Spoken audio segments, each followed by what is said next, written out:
is the winter of our discontent, made glorious summer by the son of York. Now all the clouds that lowered upon our house are in the deep bosom of the ocean, buried. Now are our brows bound with victorious wreaths, our bruised arms hung up for monuments, our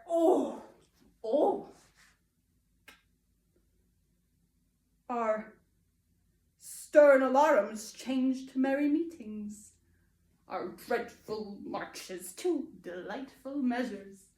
Grim-visaged war hath smoothed his wrinkled front, and now, instead of mounting barbed steeds to fright the souls of fearful adversaries, he capers nimbly in the lady's chamber to the lascivious pleasings of a lute.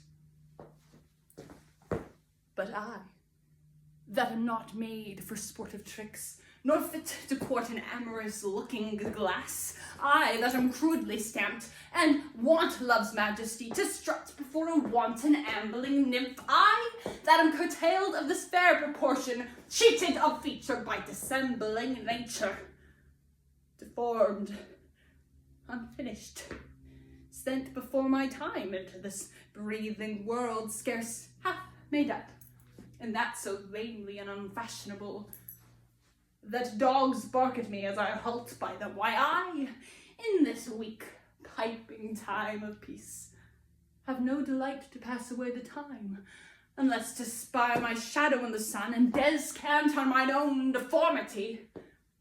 And therefore, since I cannot prove a lover to entertain these fair, well-spoken days, I am determined to prove a villain and hate the idle pleasures of these days. Plots have I laid, inductions dangerous, by drunken prophecies, libels, and dreams, to set my brothers Clarence and the king in deadly hate, the one against the other.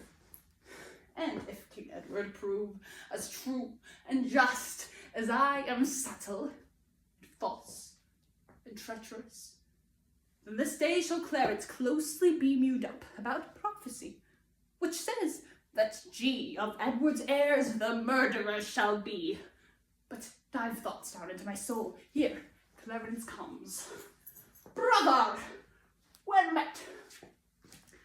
How are ya? Gee, hello. How are ya? How you doing?